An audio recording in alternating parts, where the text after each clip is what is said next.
कर्क राशी संदर्भात तुम्ही काय सांगाल? बघा, कर्क राशी ही खेकडा आहे, त्याचं प्रतीकच खेकडा आहे. ही खरं काय माहिती का, इमोशनल राशी, खूप प्रेमळ राशी. कसं आहे, ती आधी मागे मागे मागे जाते. तू काय म्हणते खरं मी ऐकते, तू काय म्हणतो मी ऐकतो, तू काय, असं मागे मागे जातात. पण त्यांच्या वर्मावर बोट टाकलं तर ते खेकड्यासारखी चांगली झडप घालतात, सोडत नाही. तर एकदा त्यांचा का तुम्हाला अडकलात त्यांच्या ह्याच्यात तर तुम्ही सोडणार नाही. त्यामुळे ह्या लोकांशी वागताना खूप जपून वागलं पाहिजे, कारण हे लोक जितके प्रेमळ असतात तितके ते तुम्हाला घट्ट धरून ठेवतात. मग प्रेमाने पण आहे, मग तुमचा राग तुम्ही कसे वागतात त्याच्यावर त्यांचं रिॲक्शन असतं. ॲक्शन वर रिॲक्शन असतं. असे हे लोक असतात, खूप प्रेमळ असतात, खूप छान असतात, दिसायला गोंडस असतात. कधी यांचा वर्ण अगदी गोरा असतो, कधी थोडासा मध्यम सावळा असतो. जसे ग्रह त्यांचं, पाणी रे पाणी तेरा रंग कैसा, जिसपे मिलाए उस जैसा. म्हणजे त्या ग्रह चंद्र, त्याचा कारक कोण आहे, राशीचा कारक चंद्र आहे. तो कुठल्या राशीत बसलाय, तर तो कर्क राशीत बसलाय. पण नक्षत्र पण त्याची आहे, आणि त्या कर्क राशीमध्ये जेवढे ग्रह आहेत त्याप्रमाणे त्यांचा रंग होतो. पण ते मनाने अतिशय प्रेमळ असतात. सगळ्या चांगल्या गोष्टी त्यांना माहिती असतात, पण जास्त पुढे पुढे करत नाही. पण एकदा का त्यांनी तावडीत सापडले त्यांच्या की सुटणं कठीण आहे. अशी ही कर्क राशी असते. जेवढे प्रेमळ तेवढे दृढ निश्चयी असतात. तेवढे लक्षात ठेवून खेकडाच त्याचं काम आहे, तर काय प्रश्नच नाही. त्याच्या कसाक्यात सापडू नका. प्रेमाने करताय, प्रेमाने काम करून घ्या. ते वाटेल ते तुम्हाला देतील, पण तुम्ही जर का त्यांना कळलं की गैरफायदा घेतात, फायदा घ्या, गैरफायदा घेऊ नका या लोकांचा. चांगले तुम्हाला ते वटणीवर आणते, एवढं मात्र लक्षात ठेवा. कर्क राशीबद्दलच्या लोकांचं व्यक्तिमत्व कसं असतं, त्यांच्या घराच्या कल्पना काय असतात, नातेवाईकांशी कसं वागतात, आणि त्यांचं शिक्षण कसं होतं, या संदर्भात काही माहिती? आपण आता प्रथम शिक्षण घेऊया. तर शिक्षण ह्यांचं चांगलं होतं, कारण त्यांची ग्रास्पिंग कॅपॅसिटी खरंच चांगली असते. पण खूप इमोशनल झाले, तर इमोशनलमध्ये राहून जर शिक्षणाच्या पिरियडमध्ये त्यांना काही प्रॉब्लेम आले तर मात्र हे शिक्षणात मागे पडतात. पण जर एकदा त्यांनी मनाला अगदी पक्कं गृहीत धरलं की मला हे करायचंच, तर ते कम्प्लीट करतात. कुटुंबामध्ये ही लोक अतिशय प्रेमळपणे वागतात. सगळ्यांना धरून राहण्याची वृत्ती असतात. अगदी सेवाभावी असतात. सगळ्यांची सेवा करतात. कोण काय म्हणेल ना, की मला हे दे, मला पाणी दे, मला खायला दे, अगदी प्रेमाने सगळ्या गोष्टी करत असतात. ते हे सगळ्यांशी प्रेमाने वागणारे असतात. शिक्षणामध्ये सुद्धा मन त्यांचं कणखर पाहिजे. त्यांनी दृढ निश्चय ठेवला की त्यांचं शिक्षणही चांगलं होतं, वाटेल तेवढं शिकू शकतात. हे फक्त त्यांनी दृढ निश्चय त्यांचा स्वतःशी केला पाहिजे. इमोशनलमध्ये त्यांनी अडकून राहता नाही काम पाहिजे, तर त्यांचं होतं. तरी त्यांच्या आवडीचे कलेमध्ये पण जातात. पाण्यासंबंधी काही व्यवसाय असतील तर त्याच्यामध्ये हिरे मोती, ह्याच्यामध्ये मासळीसारखे व्यवसाय असेही ते करू शकतात.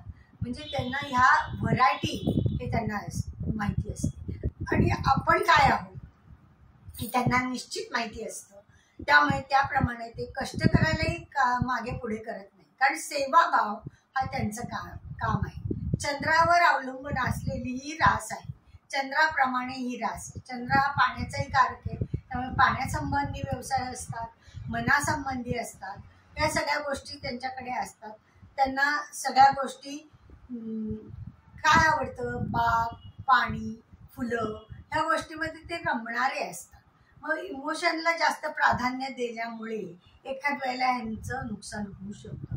त्यामुळे थोडंसं प्रॅक्टिकल राहू दे, थोडासा व्यवहारी विचार करा की आपला कोणी गैरफायदा घेत नाहीये का, ते नीट विचार करून ठेवा, आणि मग त्याप्रमाणे तुम्ही वागा.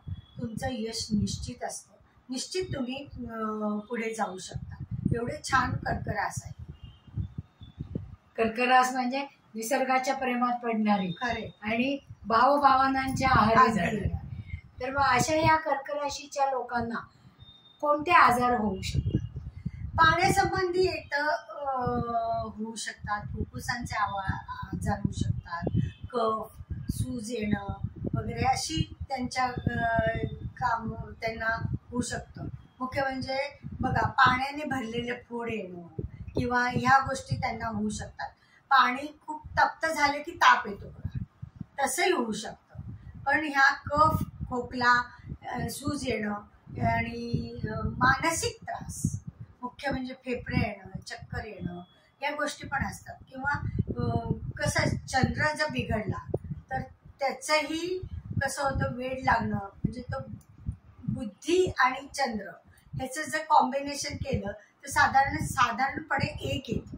कळलं का? चंद्र बुधाचं जे साधारणपणे एक येतं, कारण मानसिक आजार जसं बुधाला आहे तसं चंद्राला तर आहेच.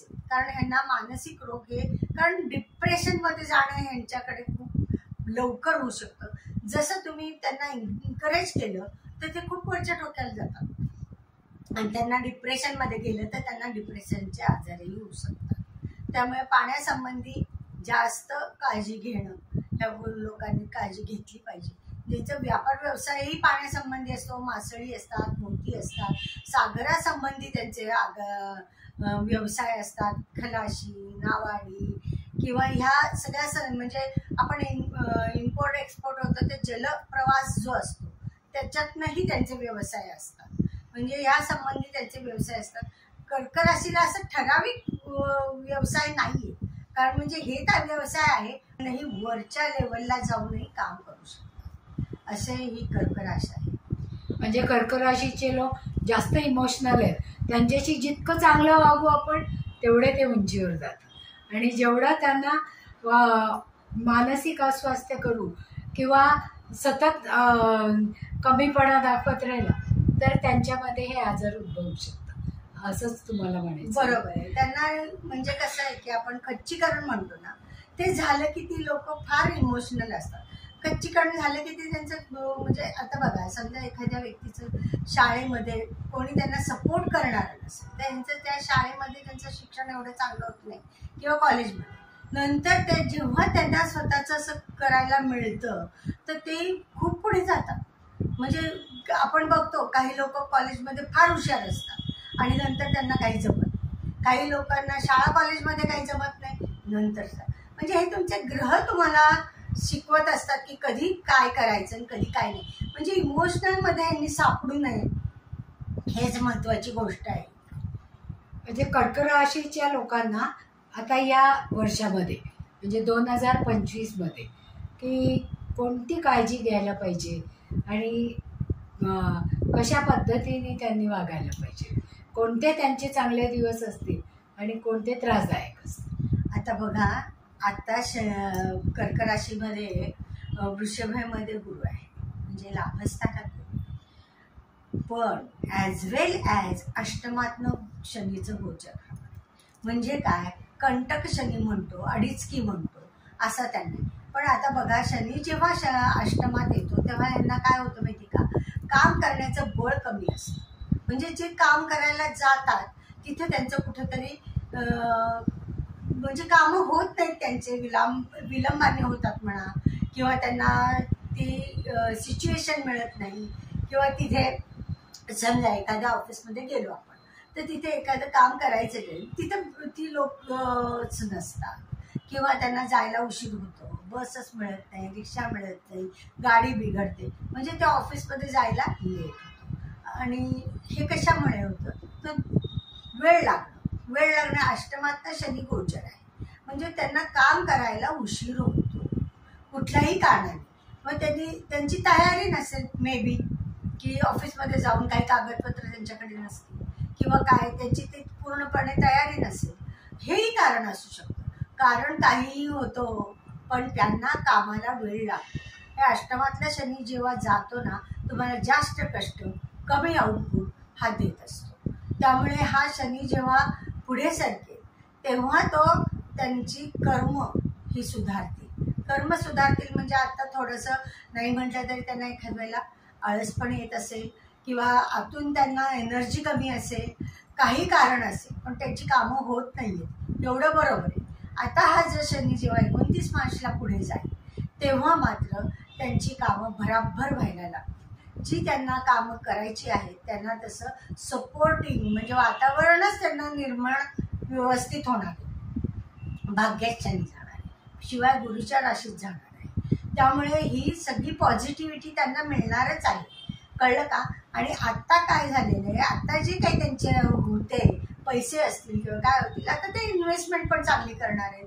घरासाठी म्हणा किंवा प्रवासासाठी म्हणा किंवा पैसे खर्च करण्याचे यांचे दिवस आहेत. त्यामुळे पैसे जे साठवलेले आहेत ते खर्च करतील. मे बी घरातला आजारपण असेल किंवा आणखी स्वतःविषयी काही असेल तर मात्र काळजी घ्यायला पाहिजे. स्वतःची पण करा, तुमच्या घरच्यांची पण तुम्ही काळजी घ्या. कारण हा काळ हा फारसा अनुकूल नाही. गुरु 12वा येणार आहे तुम्हाला, त्यामुळे ती काळजी तुम्ही घ्या. जशी 2.5 वर्ष शनीसाठी तुम्ही उपासना केली तशी तुम्ही ही करा. कर्क रास ही आहे ना उपासना करणारी रास, शिवभक्त रास आहे. त्यामुळे तुम्ही कुठल्याही राशीच्या व्यक्तीला बघा, ती भक्ती करणारी रास असते. कुणाची असो, की त्यांचं आराध्य दैवत कुठलंही असेल ते सांगता येत नाही मला, पण ती उपासना करणारी असते. मे बी पूजेत त्या वेळेत घालवत नसतील, पण मानसिकदृष्ट्या ते व्यवस्थित कणखरपणे पूजा करत असतात. लोकांशी चांगलं वागणं हे त्यांचं पहिलं ध्येय आहे. खूपच अगदी इगोइस्ट अजिबात वागत नाही.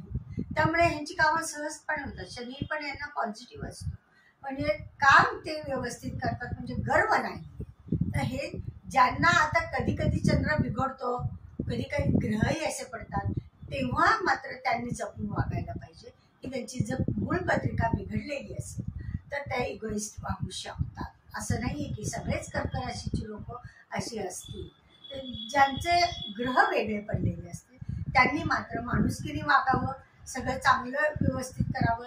त्यांचा काही प्रश्न येणार नाही. आता 2.5 संपलेली आहे. गुरु महाराज मात्र तुम्हाला चांगलं व्यवस्थित पुढे नेतील. पण त्याच्यासाठी तुम्ही ब्रह्मा, विष्णू आणि महेश यांची उपासना ही केली पाहिजे. ती तुम्हाला चांगली लाभदायक आहे. शिवाय ते भाग्यकारकच गुरु आहे. भाग्याचा कारक गुरु असल्यामुळे काही प्रश्न नाही. आजारपणाची काळजी घ्यावी, कारण गुरु हा षष्ठेश आहे, लक्षात ठेवा. आणि तो व्ययस्थानात आहे, म्हणजे जुने आजार वर येण्याची शक्यता आहे. मुख्य म्हणजे संसर्गजन्य क्रोनिक आजार, ह्यासाठी तुम्ही ती काळजी घेतली पाहिजे. आणि त्याप्रमाणे तुम्हाला चांगलं स्वतःची काळजी घेतली तर काही प्रॉब्लेम येणार नाही. त्यामुळे हे वर्ष कर्क राशीच्या लोकांना काय काळजी घेतल्याने चांगलं जाणार आहे हे मी तुम्हाला सांगितलं. त्यामुळे ती काळजी घ्या, वर्ष चांगलं नाही एवढं मात्र निश्चित आहे. कारण 2.5 वर्ष तुमची फार कष्ट करणे, जास्त कष्ट कमी आउटपुट हा प्रश्न झालेला आहे. आता मात्र तसं राहणार. म्हणजे आता यावर्षी कर्क राशीला चांगले दिवस येणार, निश्चितच चांगले येतील. कारण 8वा शनी जेव्हा जातो ना तेव्हा माणसाचं हुश होतं, म्हणजे चला चांगले दिवस आले बाबा आपल्याला, असं होतं. छान. म्हणजे कर्क राशीनी नवीन वर्षामध्ये प्रगतीकडे जायला काहीच हरकत नाही. निश्चितच काही प्रश्न नाही. त्याने अगदी फक्त कॉन्फिडन्स लेवल आपली डाऊन करून घेऊ नका. खच्चीकरण करायला लोक बसलेलीच आहे. इमोशनल ब्लॅकमेल करायला लोक तुम्हाला बसलेलीच आहेत. तुम्ही होऊ नका, तेवढं मात्र खात्रीपूर्वक मी तुम्हाला सांगते. व्यवस्थित तुम्ही पुढे जाल, तुम्हाला यश हे तुमच्या दारी येणारच आहे. खूपच छान कर्क राशीबद्दल तुम्ही माहिती दिली.